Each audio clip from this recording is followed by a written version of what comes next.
ষান্মাসিক সামষ্টিক মূল্যায়ন 2024 বিষয় গণিত শিক্ষার্থীদের জন্য যে নির্দেশনা দেওয়া হয়েছে সেগুলো আমরা এখন সলভ করব। কাজ 1, সাশ্রয়ী হই, সঞ্চয় করি। জোড়াই কাজের নির্দেশনা। ধরো তোমার বাসার জন্য একটি পড়ার টেবিল বানানোর চিন্তা করেছো। টেবিলটির বিশেষ বৈশিষ্ট্য হচ্ছে এর দৈর্ঘ্য ও প্রস্থ সমান হবে। টেবিলটি বানানোর খরচ তুমি তোমার প্রতি মাসের হাত খরচের টাকা থেকে সঞ্চয় করার মাধ্যমে সংগ্রহ করার সিদ্ধান্ত নিয়েছো। সঞ্চয়ের ক্ষেত্রে শর্ত হলো প্রথম মাসে যত টাকা সঞ্চয় করবে দ্বিতীয় মাসে ঠিক তার ততগুণ টাকা সঞ্চয় করতে হবে। পরবর্তী প্রত্যেক মাসে আগের মাসের সঞ্চয়ের সাথে প্রথম মাসের সঞ্চয়ের টাকা গুণ করে যত টাকা হয় সেই পরিমাণ টাকা সঞ্চয় করতে হবে। এক্ষেত্রে বিষয়টি এমন যে প্রথম মাসে যদি তুমি ৩ টাকা সঞ্চয় করো তাহলে পরের মাসে তার ৩ গুণ অর্থাৎ ৩ গুণ ৩ ৩ স্কয়ার বা ৯ টাকা সঞ্চয় করতে হবে।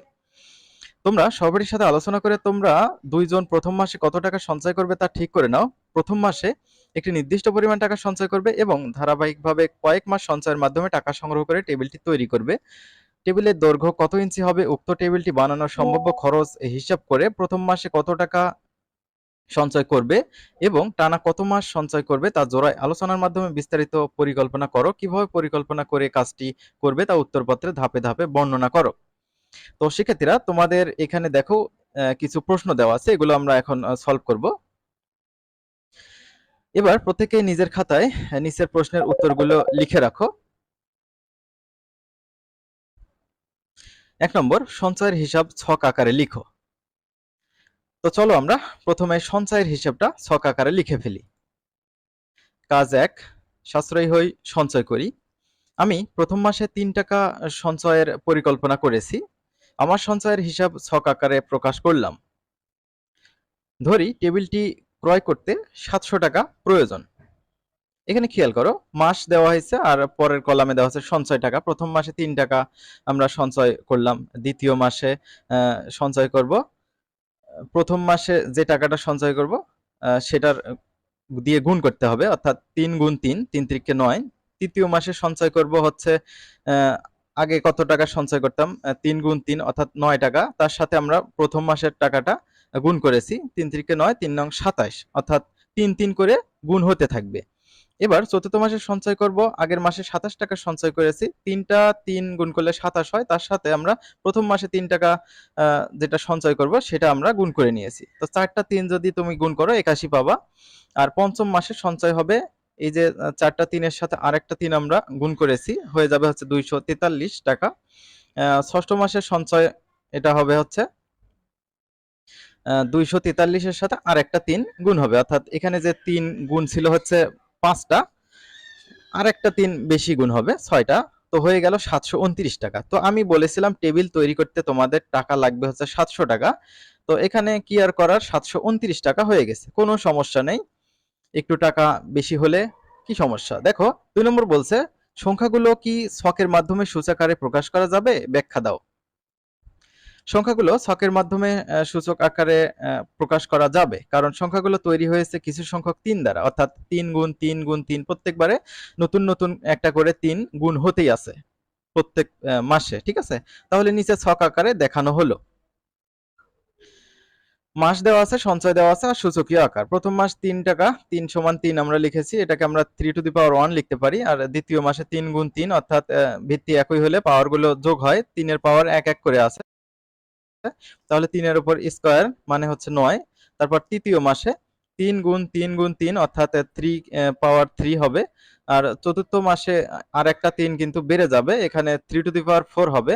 পঞ্চম মাসে আরেকটা ৩ বেড়ে যাবে, 3⁵ হবে। ষষ্ঠ মাসে আরেকটা ৩ বেড়ে যাবে, 3⁶ হবে। এবার পরবর্তী কাজটা দেখো ৩ নম্বর, পঞ্চম মাসে তোমার সঞ্চয়ের পরিমাণ কত টাকা হবে। তো আমরা এখানে কিন্তু ছক থেকেই দেখতে পাই, এই যে দেখো পঞ্চম মাস টাকা হচ্ছে ২৪৩ টাকা, ঠিক আছে। তাহলে উত্তরটা হচ্ছে পঞ্চম মাসে আমার সঞ্চয়ের পরিমাণ ২৪৩ টাকা, ঠিক আছে। ৪ নম্বর দেখো, তোমার পরিকল্পনায় অনুযায়ী টেবিলটি তৈরি করতে কত মাস সঞ্চয় করার প্রয়োজন হবে। তো আমরা টেবিলেই দেখেছি ষষ্ঠ মাসে এসে ৭০০ ক্রস করে ৭২৯ হয়। তাহলে আমরা বলতে পারি যে আমার পরিকল্পনা অনুযায়ী টেবিলটি তৈরি করতে মোট ৬ মাস সঞ্চয়ের প্রয়োজন। কাজ ২, পরিমাপে দক্ষতা বাড়াই, এটি সলিউশন করব। এখানে বলা রয়েছে দলগত কাজের নির্দেশনা। কাগজ কেটে একটি ত্রিমাত্রিক মডেল তৈরি করতে হবে। যার দৈর্ঘ্য, প্রস্থ ও উচ্চতা সমান থাকবে। দলগতভাবে কাজটির পরিকল্পনা করো এবং সবাই মিলে মডেলটি তৈরি করো। তো এখানে কাগজ কেটে দেখানো হচ্ছে না, কারণ এটি সময় সাপেক্ষ। জাস্ট খাতায় এঁকে তোমাদের কাজগুলো দেখানো হবে। এবার প্রত্যেকে নিজের খাতায় নিচের প্রশ্নের উত্তরগুলো লিখে রাখো। ১ নম্বর, তৈরিকৃত মডেলটি কি ধরনের জ্যামিতিক আকৃতি চিহ্নিত করো। শিক্ষার্থীরা এখানে দেখে নাও, মডেলটি তৈরি করা হলো। যেহেতু আমাদের বলছে দৈর্ঘ্য যত বড় হবে, প্রস্থ তত বড় হবে, উচ্চতাও তত বড় হবে, অর্থাৎ এটি একটি ঘনক হবে। তো দেখতেই পাচ্ছ, এরকম করে তোমরা ঘনক তৈরি করে নেবা। দৈর্ঘ্য যা, প্রস্থ যা, উচ্চতাও তাই হবে। ওকে, ধরি মডেলের দৈর্ঘ্য 10 সেন্টিমিটার, মডেলের প্রস্থ 10 সেন্টিমিটার এবং উচ্চতা ধরা হয়েছে 10 সেন্টিমিটার। ১ নম্বর কাজ দেখো, যেহেতু মডেলটি দৈর্ঘ্য, প্রস্থ, উচ্চতা সমান, তাই মডেলটি একটি ঘনক। ২ নম্বর কাজ, তৈরিকৃত মডেলটির আয়তন ও একটি তলের ক্ষেত্রফল নির্ণয় করো। তো আমরা জানি আয়তন মানে দৈর্ঘ্য গুণ প্রস্থ গুণ উচ্চতা। তাহলে মডেলটির আয়তন হবে দৈর্ঘ্য গুণ প্রস্থ গুণ উচ্চতা। দৈর্ঘ্য যত বড়, প্রস্থ তত বড়, উচ্চতাও তত বড়। তাহলে 10 গুণ 10 গুণ 10, তাহলে 1 1 1 গুণ করো 1 হবে। তাহলে এই তিনটা শূন্য তোমরা পাশে বসিয়ে দাও। আয়তনের একক অবশ্যই ঘন, যেহেতু আমরা সেন্টিমিটার নিয়েছি তাহলে হবে ঘন সেন্টিমিটার। 1 1 1 গুণ করো 1 হবে। তাহলে এই তিনটা শূন্য তোমরা পাশে বসিয়ে দাও। আয়তনের একক অবশ্যই ঘন, যেহেতু আমরা সেন্টিমিটার নিয়েছি তাহলে হবে ঘন সেন্টিমিটার।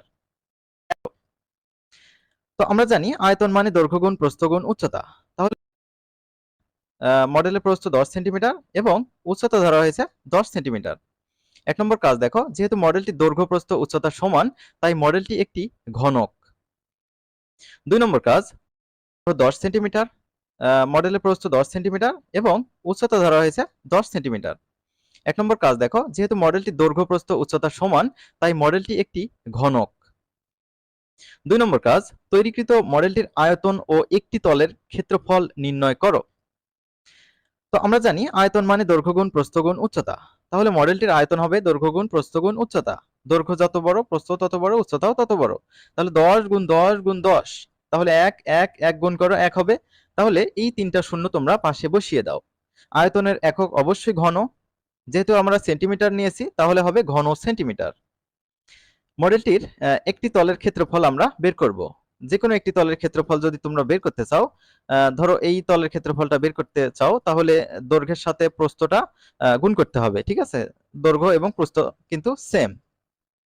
তাহলে দেখো, এই যে 10 গুণ 10 করলেই হচ্ছে এত বর্গ সেন্টিমিটার। 10 গুণ 10 100 বর্গ সেন্টিমিটার।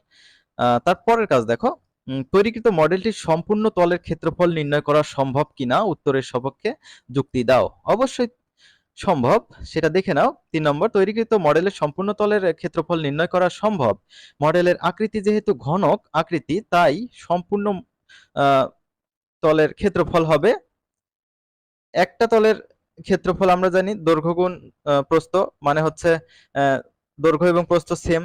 একটা তলকে আমরা বর্গ বলতে পারি, যেহেতু ৬টা তল আছে তাহলে ৬ গুণ বাহু স্কয়ার। ঠিক আছে, তাহলে ৬ গুণ বাহু মানে ১০, তার উপরে স্কয়ার। ১০ গুণ ১০ মানে হচ্ছে ১০০, তার সাথে ৬ গুণ, তাহলে ৬০০ বর্গ সেন্টিমিটার। এটা হচ্ছে ৩ নম্বরের উত্তর।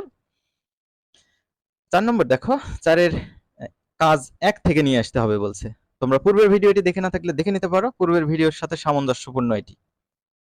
কাজ ১, সাশ্রয়ী হই সঞ্চয় করি। এ উল্লেখিত টেবিলটির একটি পৃষ্ঠের ক্ষেত্রফল ও তৈরিকৃত মডেলটির একটি পৃষ্ঠের ক্ষেত্রফলের অনুপাত কত হবে? তো চলো আমরা বের করে ফেলি এর উত্তর। ৪ নম্বর, কাজ ১, সাশ্রয়ী হই সঞ্চয় করি। এ উল্লেখিত একটি পৃষ্ঠের ক্ষেত্রফল নির্ণয় করা হলো। ধরি টেবিলের দৈর্ঘ্য ১ মিটার, প্রস্থ হাফ মিটার। তাহলে টেবিলের পৃষ্ঠের ক্ষেত্রফল হবে ১ গুণ হাফ, যদি তোমরা গুণ করো হাফ বর্গ মিটার। তাহলে তৈরিকৃত মডেলে একটি পৃষ্ঠের ক্ষেত্রফল আমরা কত পাইছি? ১০০ বর্গ সেন্টিমিটার পাইছি, একটু আগেই পেয়েছি আমরা। টেবিলের পৃষ্ঠের ক্ষেত্রফল অনুপাত মডেলের পৃষ্ঠের ক্ষেত্রফল। দেখো, টেবিলের পৃষ্ঠের ক্ষেত্রফল আমরা কিন্তু এই যে হাফ বর্গমিটার পেয়েছিলাম। এই হাফ বর্গমিটার মানে ৫০০০ বর্গ সেন্টিমিটার, সেটা আমরা এখানে লিখেছি। আর মডেলের পৃষ্ঠের ক্ষেত্রফল আমরা পেয়েছি হচ্ছে ১০০। তাহলে এই যে অনুপাতের উভয় পাশে আমরা কাটাকাটি করতে পারি। এখান থেকে দুটো শূন্য, এখান থেকে দুটো শূন্য কেটে গেলে এখানে থাকে ৫০, এখানে থাকে হচ্ছে ১। তো এইটাই হচ্ছে অনুপাত। এবার 5 নম্বর কাজ দেখো, কাজ 1 এ সাশ্রয়ী সঞ্চয়কারী এ উল্লেখিত টেবিলটির সমগ্র পৃষ্ঠের ক্ষেত্রফলের সাপেক্ষে তৈরিকৃত মডেলটির সমগ্র তলের ক্ষেত্রফলকে শতকরায় প্রকাশ করো। 5 নম্বর দেখো, ধরি টেবিলের দৈর্ঘ্য a সমান 1 মিটার, প্রস্থ b সমান হাফ মিটার, উচ্চতা c সমান 1 মিটার। উচ্চতাটা আমরা 1 মিটার ধরে নিলাম। তাহলে টেবিলের সমগ্র পৃষ্ঠের ক্ষেত্রফল আমরা বের করতে চাইলে আমাদের কোন সূত্র অ্যাপ্লাই করতে হবে?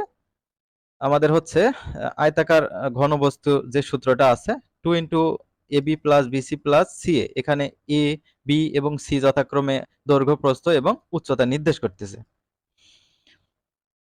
তাহলে খেয়াল করো, A সমান এত, B সমান এত, C সমান এত। তাহলে 2 into AB plus BC plus CA মানগুলো আমরা বসিয়ে দিলাম। তাহলে 2 ইন্টু একের সাথে হাফ গুণ করে হাফ হবে, এখানেও হাফ, এখানেও হাফ। তাহলে 3টা হাফ যোগ করো, কত হবে? 1.5 হবে, 1.5 এর সাথে 2 গুণ করো, 3 মিটার হবে। তাহলে 3 মিটার মানে 300 সেন্টিমিটার। তাহলে ক্ষেত্রফলের শতকরা প্রকাশ করতে বলছে। তো আমরা এখানে এই যে 3 মিটারকে 300 সেন্টিমিটারে কনভার্ট করে সেটা উপরে রেখেছি। আর আমাদের বলা ছিল যে হচ্ছে এখানে মডেলের, তৈরিকৃত মডেলের ক্ষেত্রফলটা সেটা শতকরা বের করতে বলছে। তো সেটা আমরা 600টা নিচে রেখেছি, ঠিক আছে? এই 600 আমরা কোথায় পেয়েছি? তো দেখে নাও এই 600 কোথায় পেয়েছি, এই তো এখানেই পেয়েছি, ঠিক আছে? তাহলে 300 ভাগ 600 গুণ 100%। তো এখান থেকে দুটো শূন্য, এখান থেকে দুটো শূন্য যদি কেটে যাও, 3 দিয়ে 6 কে ভাগ করলে 2, 2 দিয়ে 100 কে ভাগ করলে 50। তো 50% উত্তর। আশা করছি বুঝতে পেরেছো। আমরা পরবর্তী ভিডিওতে কাজ 3 নিয়ে আলোচনা করব ইনশাআল্লাহ।